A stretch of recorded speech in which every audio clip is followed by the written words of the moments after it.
Good afternoon and welcome back to the Station Roaders podcast, walking down the Station Road. Second week of the season proper, second round of the Cup boxed off. And we've got a couple of guests this week. So, welcome to Alan and Martin.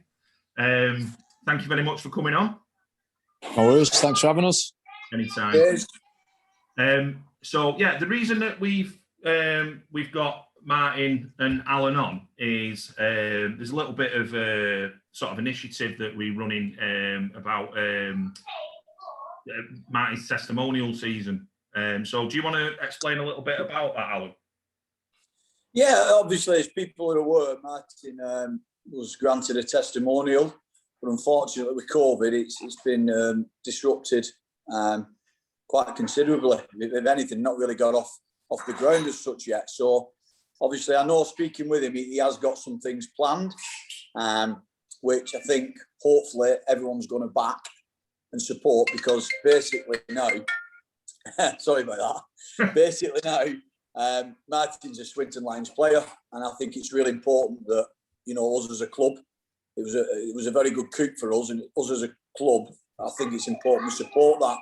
I know the players are going to support it. Speaking to you guys, I know you're fully going to get behind it. Speaking to the trust, they're going to get behind it. And hopefully the spectators will get behind it, and the rugby league community as such, you know, in general, to reward somebody who's been, obviously, as you know, a fantastic player for many years. So we have got some things, ideas, what we're going to run by yourselves and the trust. But I just wanted to put it out there that obviously it's really important. It is for me. Obviously, I'm a friend of Martin's, and I have been for years. But it's also important for me that we as a club do our bit for his testimonial. Yeah, brilliant.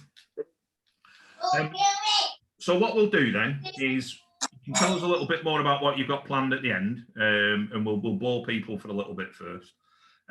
So, I mean, obviously we had yourself, Alan, on before the season started. How was pre-season? Yeah, it was real good. Last time when me and Stu was on, we probably only just got started, to be honest. It's been real good, real positive. I think it does help when, you know, it sounds crazy, but lads have had quite a break. So it's really important. They're missing each other, they're missing the sport, they're missing the game. You get them back and they really, really want to be there, you know. So that was a big plus. Lads' efforts and attitudes have been second to none. I think it's showing in I know they're only the warm-up games, what we class, challenge friendly. But I think people see that we've got a group of lads who's been doing tough stuff together early doors in the pre-season. Yeah, brilliant. So how was it from sort of a player's perspective? Yeah, obviously it's been pretty disruptive with the different rules coming in. Obviously we got to come back in after being off for so long, and then we was off again for that three week period. I think it was around January, and yeah, it's been tough. It's like any old pre-season. You just got to run and you just got to try hard and things like that. But it's been really good though. Like Alan said, it is. We've got a great group of lads there, and it really is a pleasure to go up to training. And like I say, you go back part time and you're at work all day, and you want to enjoy and look forward to going to training, even though it's tough and pre-season. But I think it's massive if you've got to enjoy it as well. And I think being with a group of lads like that, not just the lads, the staff as well, everybody included, it does make it enjoyable for as tough as it is. Brilliant. How is the actual protocol? How much does that change on a match day now? Obviously, with COVID, there's certain procedures. Does it really mess your day up? Or, you know, is it, obviously you've got to do it, is what it is, but does it really mess your sort of schedule up as a player on a match day? Or only thing different for me is if I can't go and get my own ball, say if I'm kicking at goal, okay. But luckily I've got cords who'll kick it back to me, so it can save me legs. But I tend to not worry anything about game day. I like, if it was up to me, I'd turn up half an hour before, have a rub, get strapped, and get on field and play. But I'm not really. I only have one little superstition. I like being first on rub list. That's about it. Get looked after. Not wrong with that. So, I mean, you mentioned that the lads that are champing at the bit to sort of get back on it.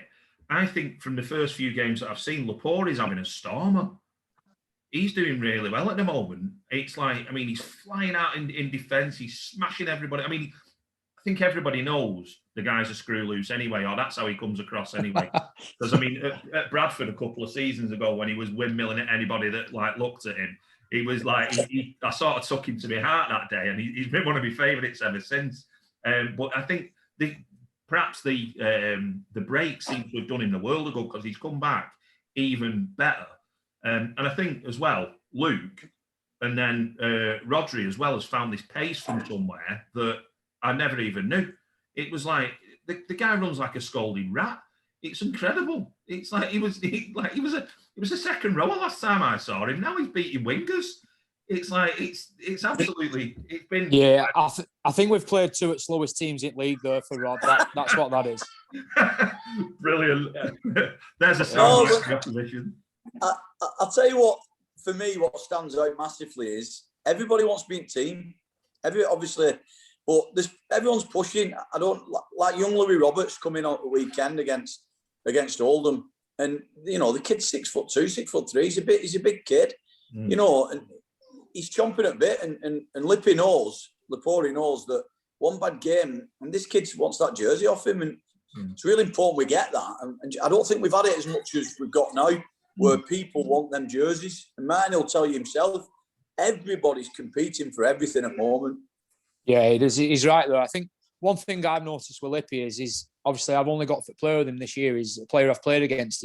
He's probably one of them where you don't realise how good he is until you actually take field with him. And like I said, Louis Roberts there, I think he's another one. I think he's still only a young lad, but he took some ball in at weekend at pace. And I think he just, some of these, like, as you like to say, who's going to be fringe players, I think they just don't realise their own potential. And we might not see it for a couple of years yet, but it's a blessing for me because obviously I'm getting on a bit, but it's good. But it is good because it doesn't matter how old you are. There's someone who's going to be pushing you, and that's probably one of the best things we've got there at Swinton this year. Yeah. I mean, from my point of view, I think what looks better is how everybody looks like they're on the same sheet.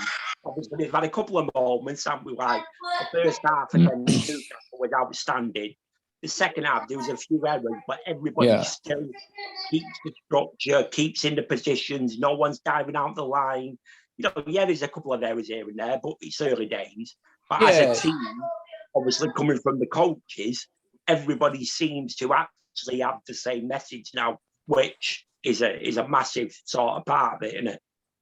Yeah, massive. I mean, we know we're nowhere near the finished article yet, and that's the beauty about our game. We're still learning week by week, game by game, year by year. And like I say, we don't want to be too disheartened on our performances because we've still had, like I said, some been magnificent efforts off certain individuals. But at the same time, we can't just accept where we're at. We need to move forward as a team, as a club, and I think we're on the right path. We've got like the right guidance. We're getting the right info off Stu and Alan and Dougie and Cords, and like I said, we're all working hard, and I can only see us getting better as the season goes on, which is good. Yeah. Just on Lippy as well. It's really important we let people know that obviously he wants to be in this team all the time because he's saving up. He don't want, you know what I mean? He wants winning money as much as he can because as well as Louis Brogan going Turkey for an ear transplant, I think Lippy's got ideas for that as well. Breaking news. Well, he needs the money, so he has to be in the team. So he's playing out his skin, mate, I tell you. Yeah, he is. He's having a cracking season.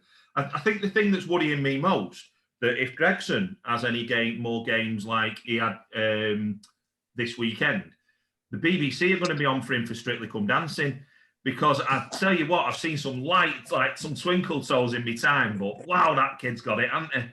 So yeah, that was quite impressive, that.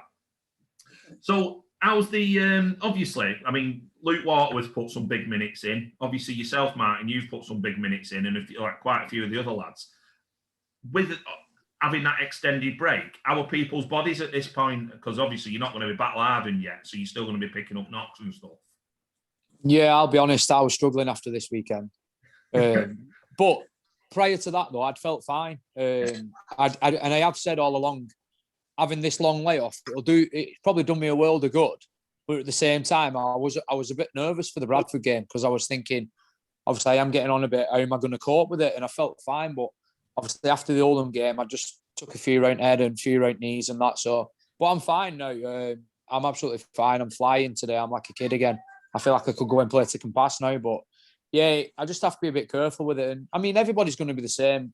Nobody's had proper contact for a good 12 months. So it's going to take a while. I think someone said it the other day. It could take up to 10 weeks before, like say, you are battle hardened and you get used to that waking up Monday morning a bit sore, and then you're back into it Tuesday for a big week. And like I say, just have to get on with it, don't you? Yeah. You know, even normally on a normal season, does it take you? Does your body forget that? Like getting banged about when the season normally starts, does it take a while anyway? Normally, for you to think, I'm used to getting them in again. You're like game 1 and 2. Is it a bit like I don't know. I think like this. To be honest, I don't know. I think I've always been the same. I think just try and get out to training Tuesday, Thursday for play weekends. But I think I just like being pampered during the week. But yeah, it is what it is, isn't it? Some weeks you're a lot worse than others. It depends, obviously, if you pick a bit more of like a niggling, say a dead leg compared to just a normal bruise and things like that. But yeah, like I say, you do have to try and get on with it best you can, and 99% of lads do. Yeah, cool. So, how does it fit for you guys playing the same team 2 weeks running? Do you find that niggles sort of carry on from one game? So if somebody give you a bit of a shot in one game, this like the game after you remember that a little bit more than you would if it was say 2 or 3 months in between games. Do you take a little bit of retribution back? I think for me personally, I won't worry too much about that. I'd probably just worry about my own performance or things. I won't be worried about if someone's took my head off 1 week, is he going to do it week after? If he does, but I've done my job today and committed a defender and a score, I'm not really bothered. Like, I let everyone's the same really, but considering with things like that, I'm not too fussed. But at the same time, I think we can obviously. I don't think we didn't execute our game plan at the weekend, so we've got another 80 minutes to try and do that this week. I mean, it's unusual for play back to back against certain teams like that, but I think we just got to worry about ourselves rather than worry too much about the opposition. Cool.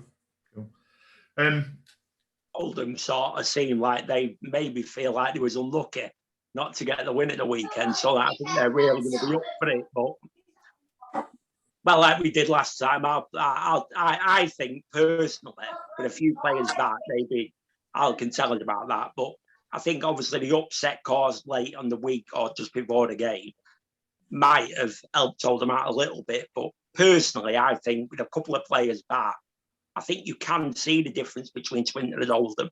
Oldham was doing what Swinton used to do.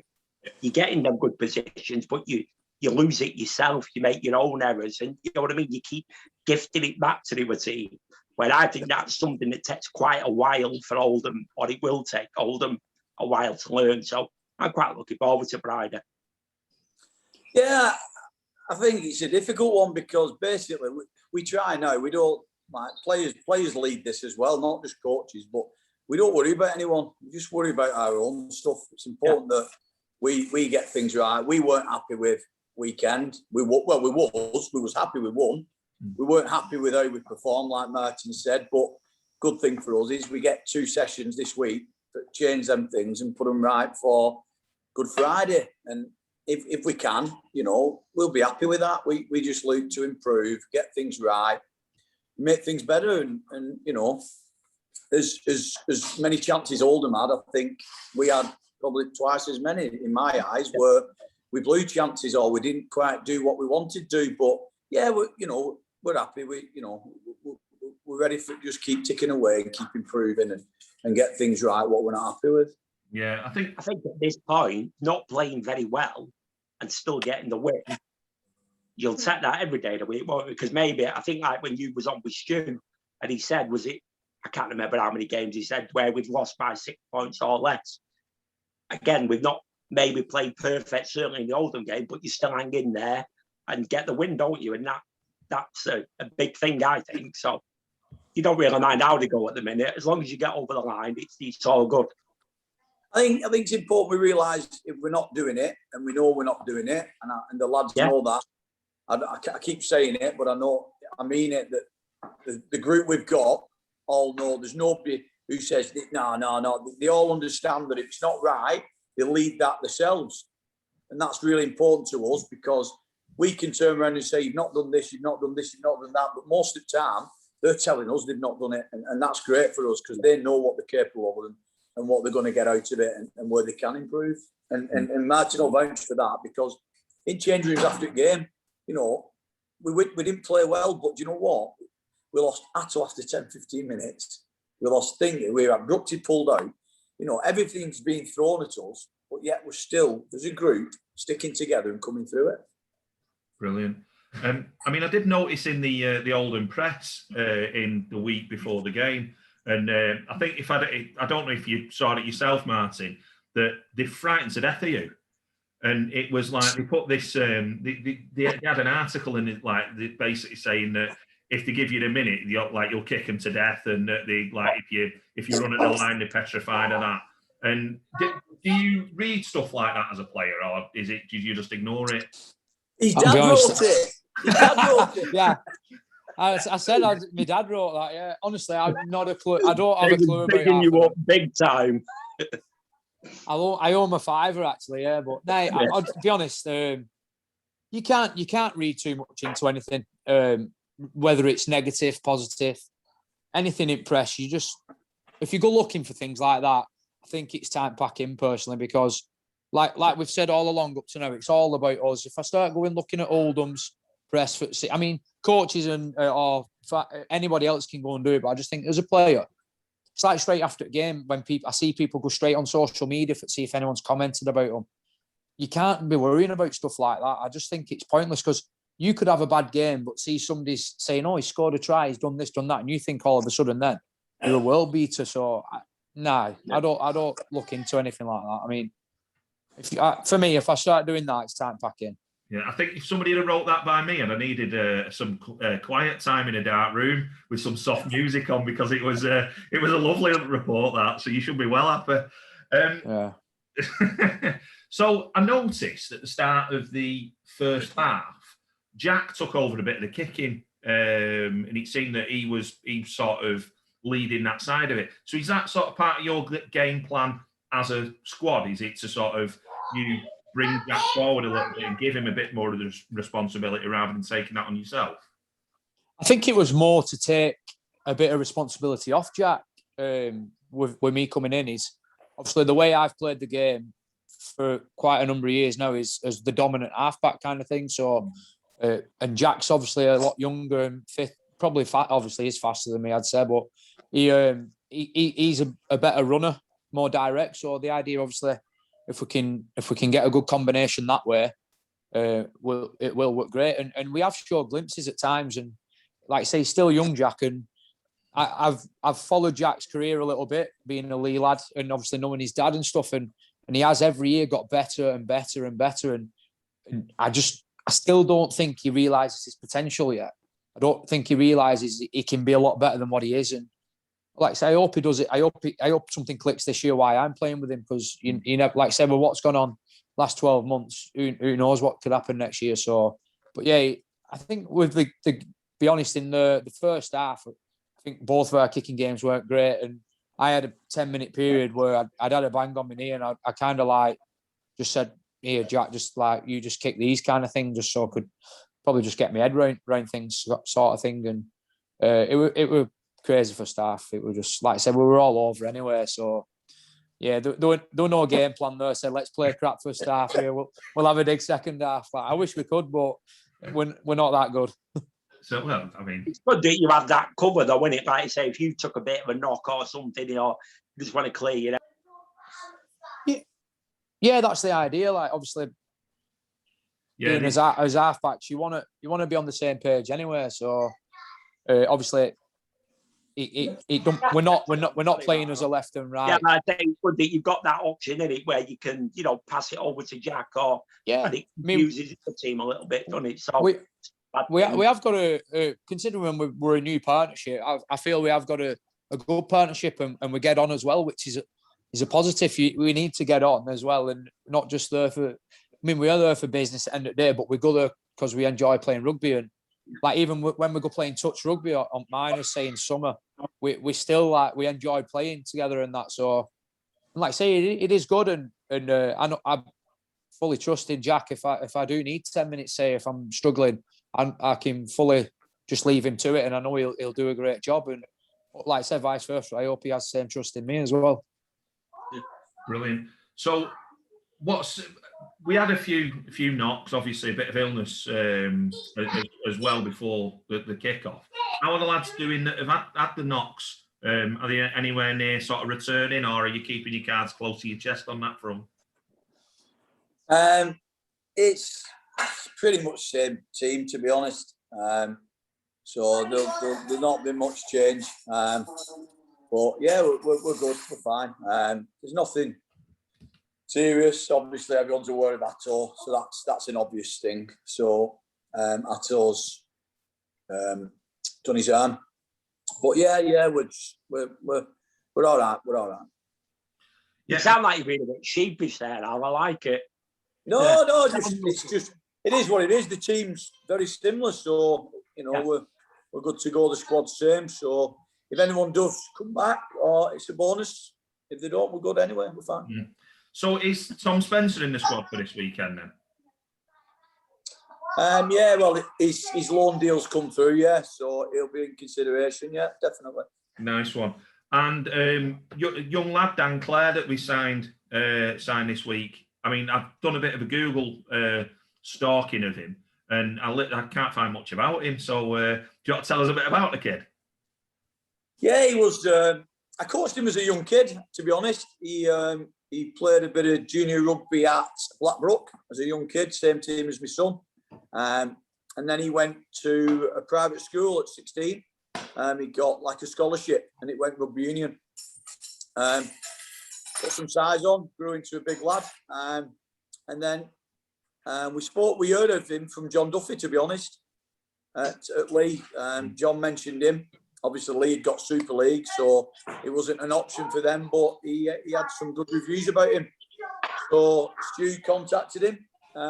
He come down, did a 3 or 4 weeks trial, and he's shown a lot of promise, to be honest. He's a young kid, keen on, but he's got a good frame and get some good coaching in him. We see a bit of potential, so yeah, he's really good for have a squad player and come on board.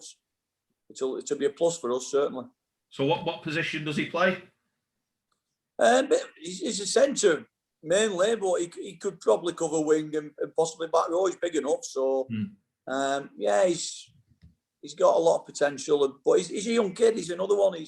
You know what we like at Swinton. We like taking projects on, and if you can make them work, it benefits the club and it benefits the team. So. Yeah. So obviously, Challenge Cup draw this week. I'm going to say there was other teams that I wanted rather than Warrington, throwing it out there.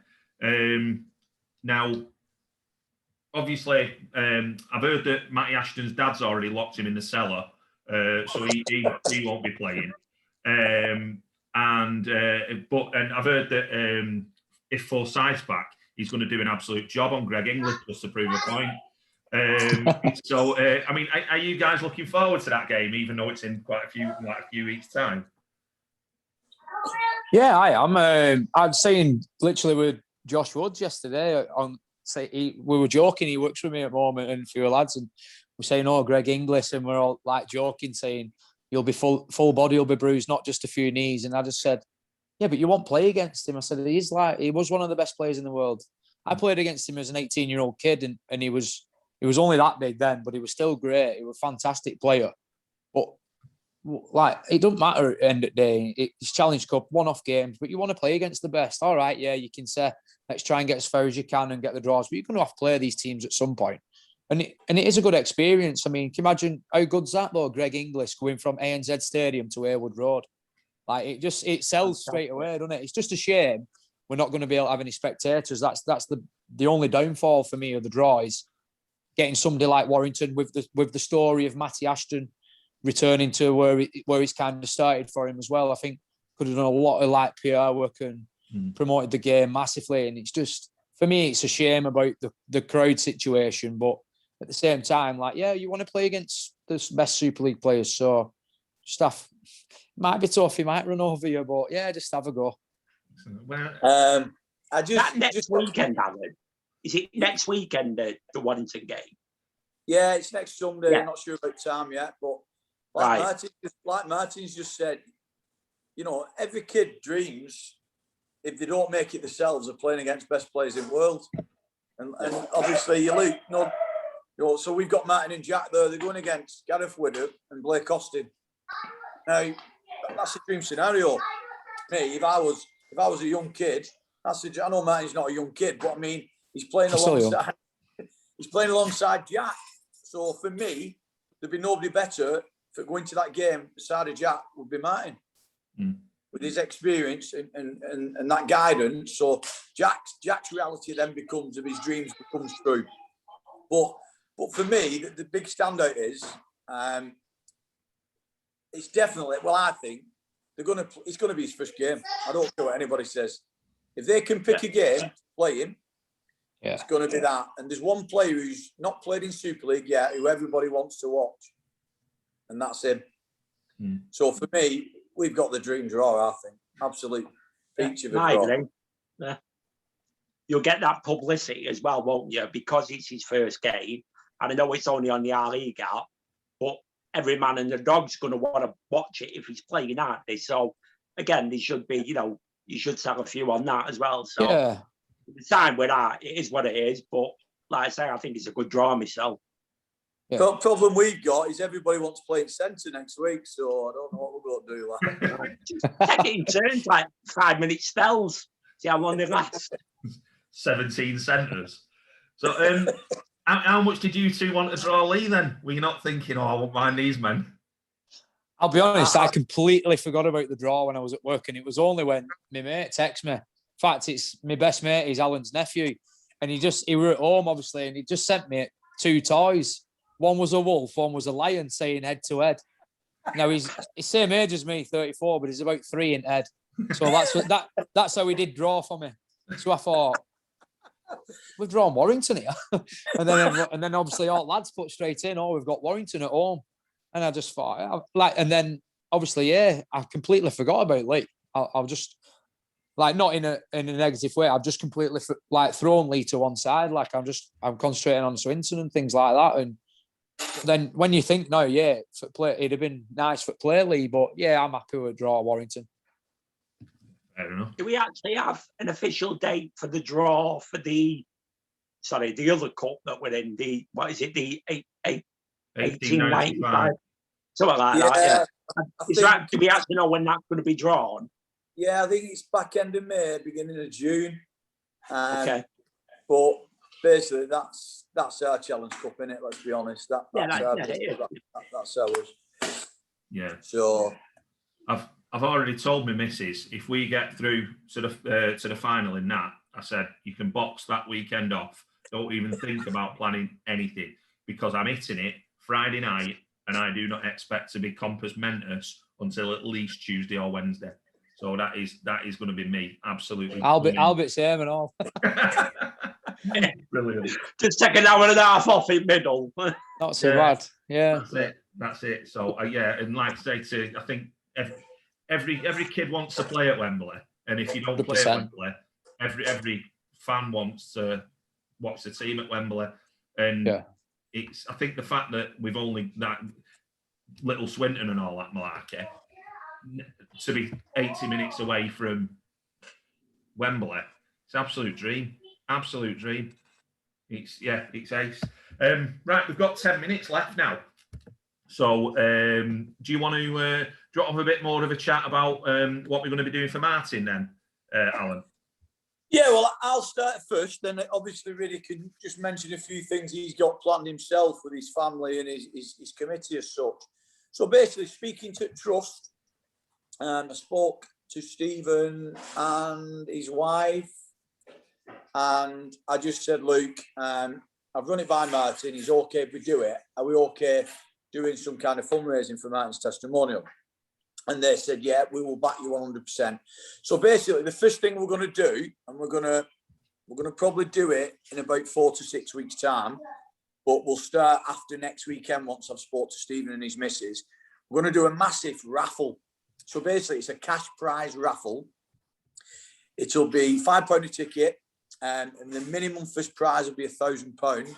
So it's a raffle what everybody should want to be in, and stand chance of winning. Obviously, it's a lot of that kind of money can do some good things for certain people, or holidays, or DIY stuff at home, anything as such. But we're looking at doing that. But basically, we're going to do it from each club. We're going to push it, and our club, league, all the clubs in the community as such, and rugby league, all the amateur clubs, everything. There'll be loads of different prizes. Stephen and his wife have said they're going to get a load of prizes together, but the main prize will be £1,000 cash. So it's massive. We plug that well. And also the Trust are looking at doing something at Haywood Road for Martin as well, but that will be after the raffle. So that will probably be after a match or something like that on what the Trust are going to work with me on. But the main thing, what we're going to focus on is the raffle. So basically, as soon as I get the information after weekend, I'm looking at you guys plugging it for me. Obviously, everybody else plugging it for me, and let's get him.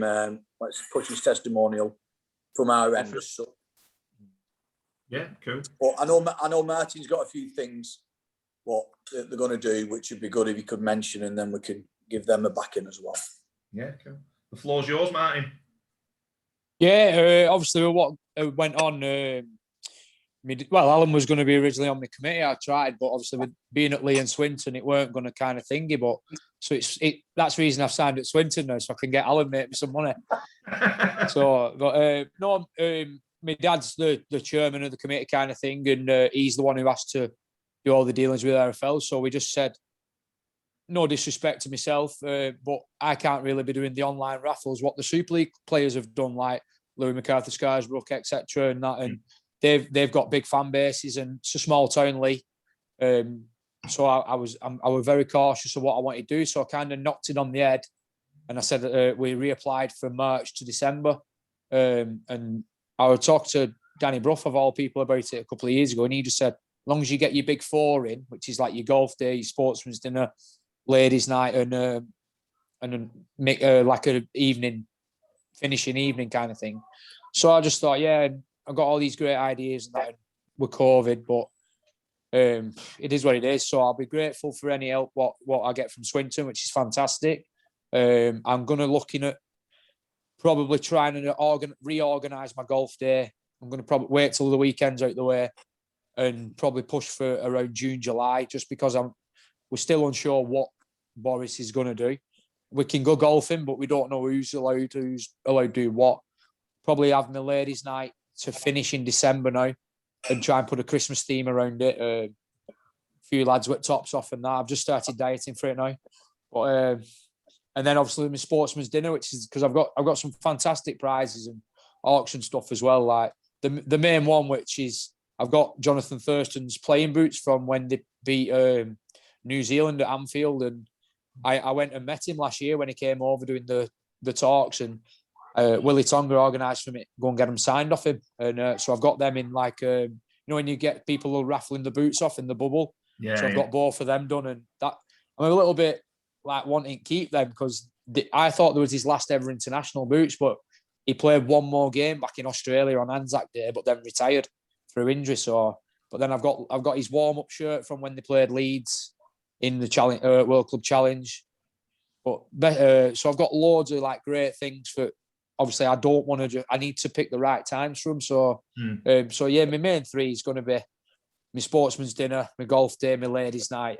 Anything in between will be great, but I just don't want to count my chickens kind of thing just yet. And at the same time, I want to be grateful to the IFL for granting me a testimonial, but feel like the buzz has gone with it a little bit, and I want to just try and concentrate on playing.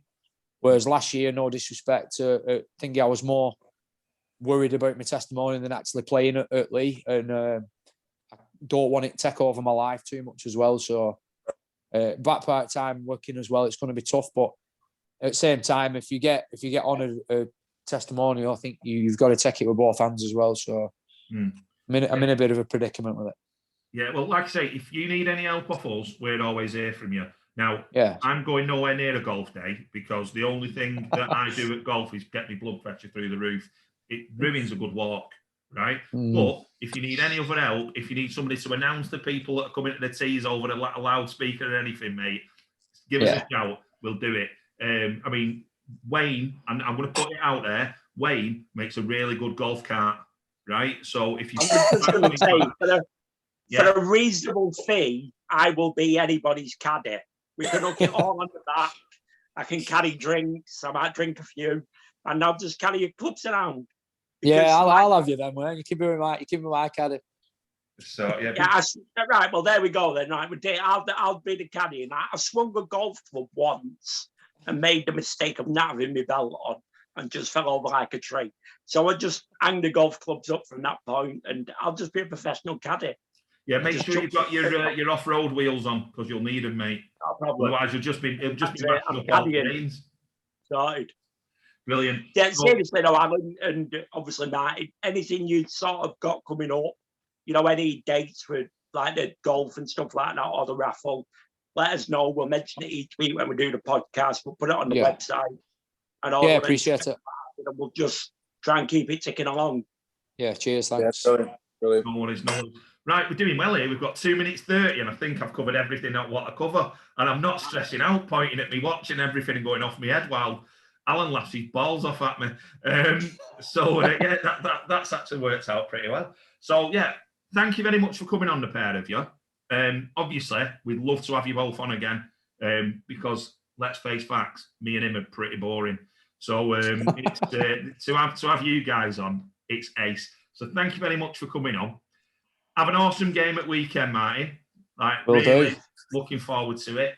And yeah, let's pick up 2 points ready for the start of the season. So, right, thank you very much. Hope you've enjoyed this absolute nonsense again. And take care of yourselves, and we'll see you all soon. Cheers, boys.